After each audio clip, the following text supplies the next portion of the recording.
Good morning.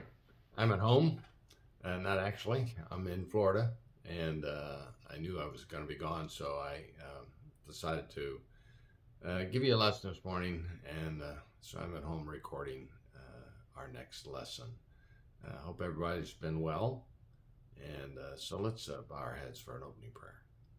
Thank you, Lord, for giving us the insight and the ability to study your word, to become more knowledgeable, to understand what's important and what's not important. Please be with us this morning as we study another lesson in Adam Hamilton's book. In thy name we pray. Amen. Well, I'm going to pick up the next lesson, except I kind of wanted to review this morning what we've been. The first lesson in making sense of the Bible, more specifically, making sense of the Bible's challenging passages. We looked at science in the Bible and asked the question whether Adam and Eve were real people. And the answer was that the Bible is not a book of science, that we shouldn't take the Bible literally, that people that wrote it were inspired, certainly, but wrote things that were reflective of the time and place and the theology that they had at the time. If we were to accept the Bible literally, then we would have to refute what science has told us about the age of the earth or about how mankind came to be. We also said that with the idea in mind that Adam and Eve were not real people, but they represented humanity. And the early stories of Genesis and the creation story were there for us to understand the character of God and look at the relationship that man has with God. In lesson 2, we discussed two topics, God's violence in the Old Testament, and did Jesus really say some of those outlandish things that we read about in the Gospels? Again, we realized that and showed that the Bible was written by inspired people. And it didn't make sense to us that God himself would have directed genocide or would have caused punishment to the Israelites for violations of their laws. That it really was more a matter of men writing what they thought was God's will, and writing in a time and place, and who the heroes were, and what the expectation was of God's character and heart, not necessarily what it actually was. They wrote what they thought God wanted them to say and what they thought God's will was for mankind. And with respect to those words that Jesus wrote, we said that he spoke often with prophetic hyperbole, that he really didn't want us to cut off our hands if our hands caused us to steal, that we should take Christ's words seriously but not literally. What did he really mean by some of those outlandish things? That if we have enough faith, we can pick up a mountain and toss it into the sea. We know that a lack of faith is not causing our prayers to be answered. It's something else. In lesson 3, we tackled another rather mundane topic: is it a sin to get a tattoo? The bottom line again was that we need to pick and choose what scriptures we choose to live our lives by. Not every Bible passage is a commandment by which we pattern our lives. How do we decide one from the other? Well, 3 things. Reason. We use our own God-given intellect.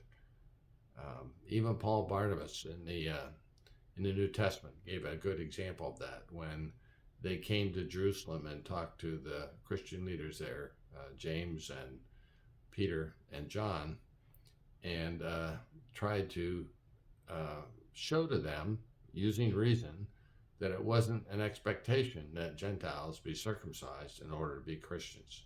And what did they use as part of that reasoning? Well, they used their own personal experience.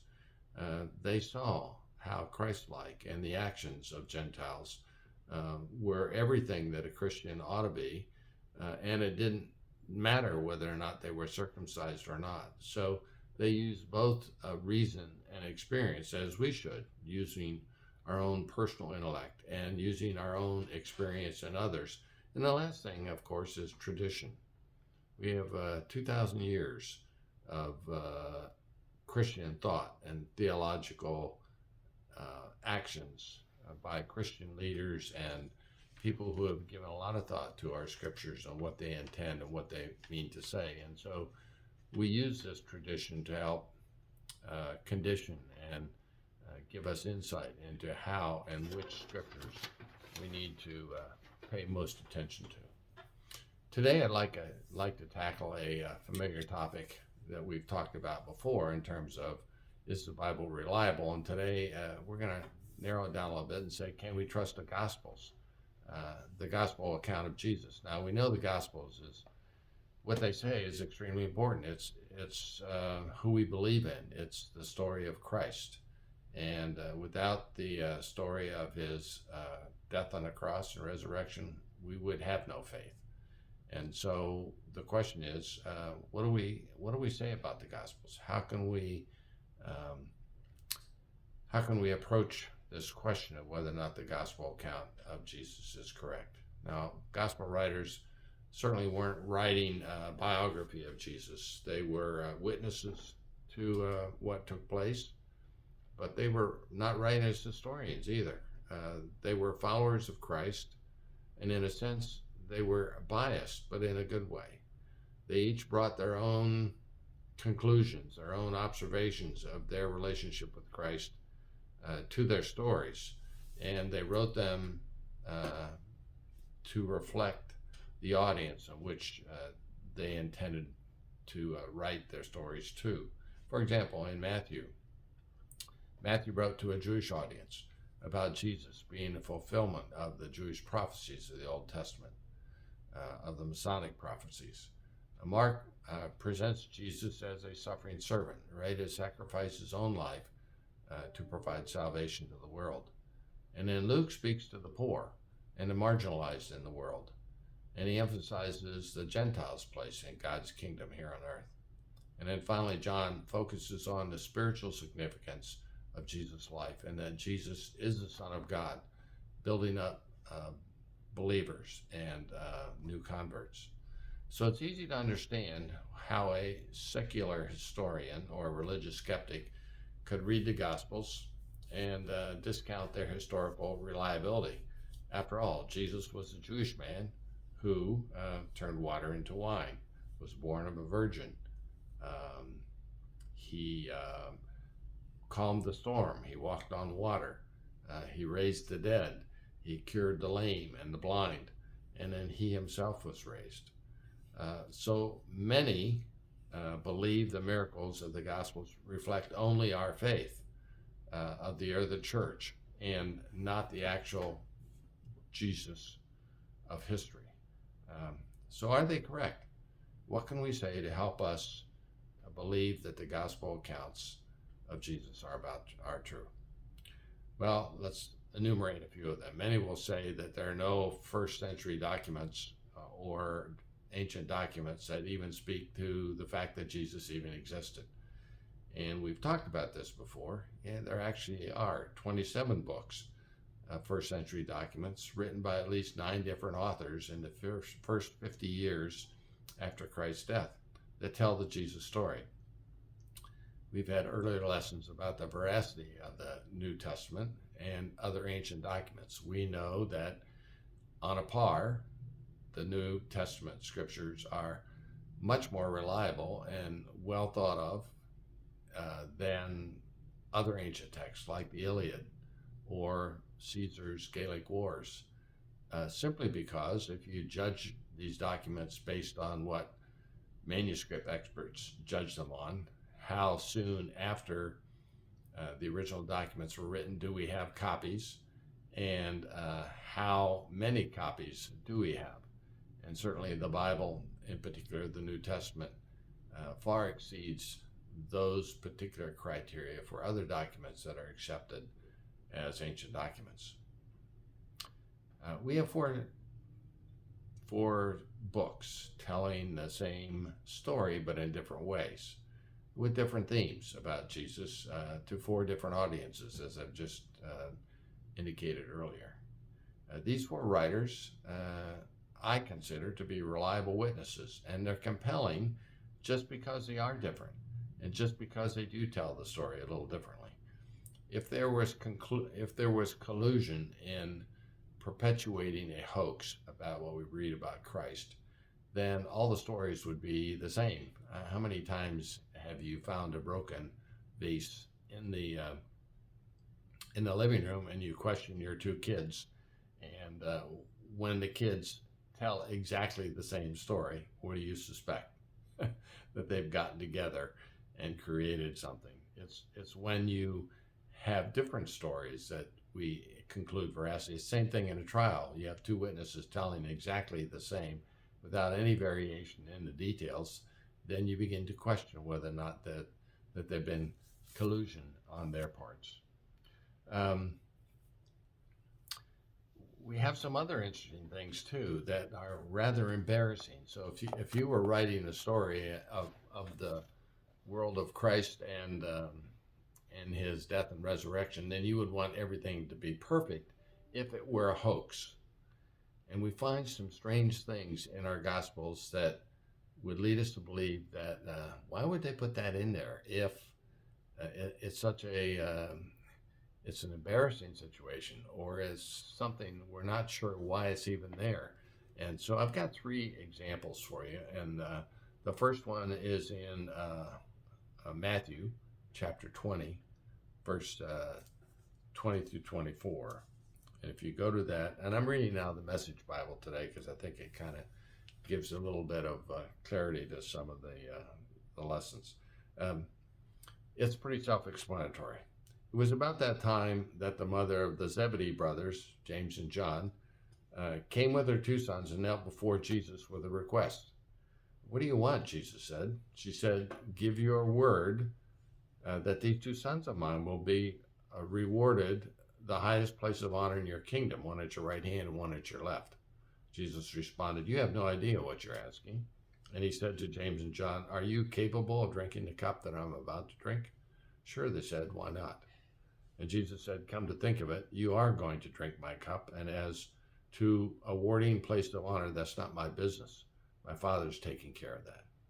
When the 10 others heard about this, they lost their tempers, thoroughly disgusted with the 2 brothers.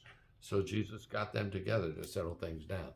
You wouldn't put that in there if you were trying to write this sort of idyllic story and you were fabricating the story.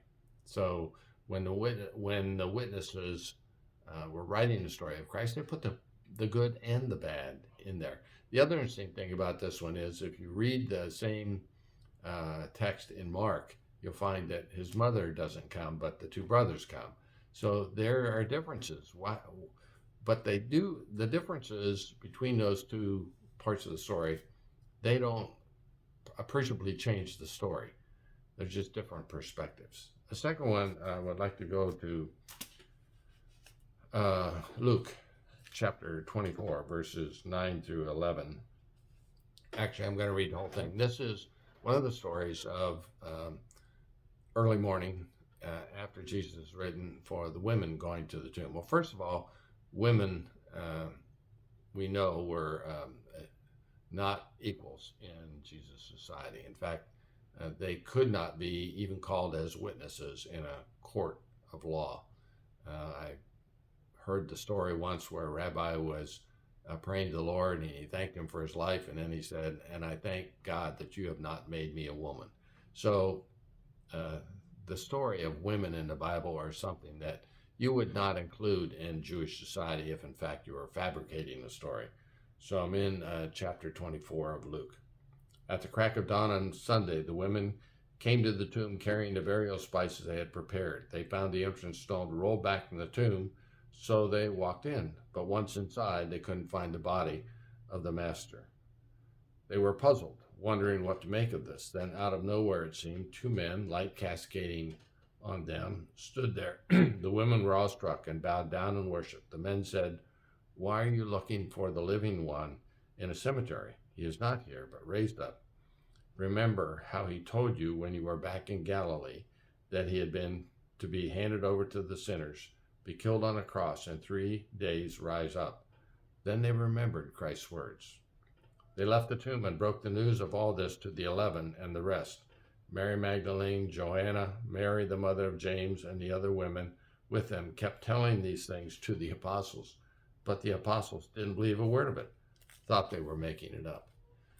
So, they put this story of women being first to the tomb, and then men not believing what the women had said. And the last story is in the book of John, chapter 16.